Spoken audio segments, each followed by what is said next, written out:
Alright, so I have another deck profile for you guys. And this time it's going to be the Aggro Mage. As you can tell by the title of the video, I'm sure you're not so shocked that I chose to do this one out of all the decks that I have there on the side. But this is the deck that I've been playing the most in ranked, doing the most work with in ranked. This is kind of my go-to if I really want to excessively try to do well. Instead of just playing the other decks that I was kind of testing and just having more fun with the game, I guess. So this deck basically you just go face. And, you know, if you see a good trade, you just don't take it. You just never take the trades. You just go face and you set up your ice blocks, and then you just proceed to win by turn 10. I mean, if you don't win by turn 10, you got your good old Pyroblast to seal it up, or praise my lord, Yogg Saran, Hope's End. He'll come in clutch as he always does. So I know you can see the cards on your screen, but I am going to go ahead and go through the list myself for you.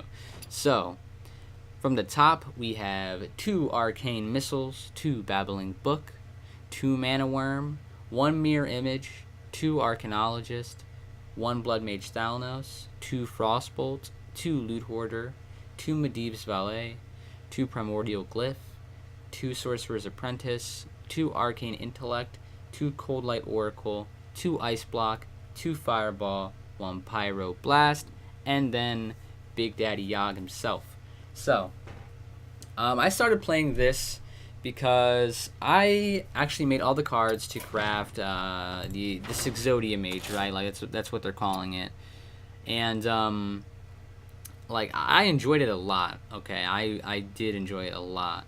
It's very fun, but the problem is when you get out aggroed by things, because that's kind of what Hearthstone is like turning into more and more with each expansion, just more and more aggro. So whenever you play something slower along the lines of this, you can easily get outclassed by a really strong early game, and it kind of sucks. It sucks so much to the point where I had to stop playing this because I felt like I was just at a disadvantage for not playing aggro.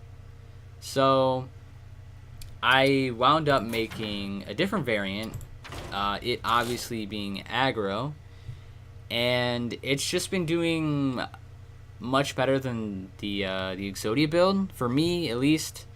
Maybe I just have bad luck, you know, it is Hearthstone, it's a game of RNG, but you don't need much RNG when you just fucking cast spells face, right? So I started playing this. So the whole idea, the premise, like I said earlier, is you set up your ice blocks. You get them to your hand pretty early on with Arcanologist. You really want to get her as soon as you can in the beginning, so that way you can pull these out of the deck. It helps, one, because you're adding consistency, you're adding the card straight to your hand, but also because you're taking it out of the deck, which is important because then you have more odds to draw your damaging spells, which is really, really good. And I mean, that's basically it. I don't know how to really cover this deck. I mean, maybe if there was more complexity to it, if it had more going on, but I mean, the whole idea, like I said, just go face.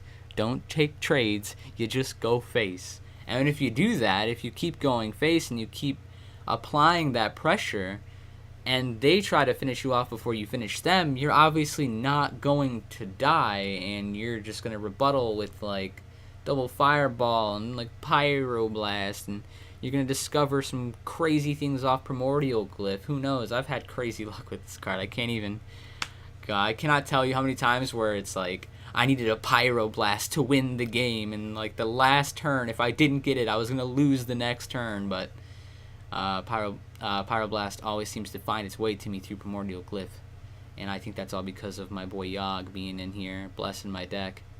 So, I understand this video is going to be cut short, and you know, there's not much to discuss. I mean, this is pretty straightforward, right? Like, you're just trying to get those damage spells and set up lethal in a couple of turns with Ice Block. It's very powerful, and it's really nice because it counters the quest rogue that's been floating around.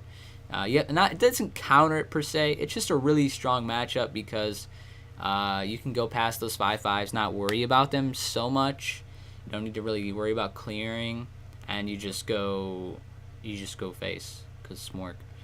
And I mean, that's about it. So that's gonna wrap it up for this video.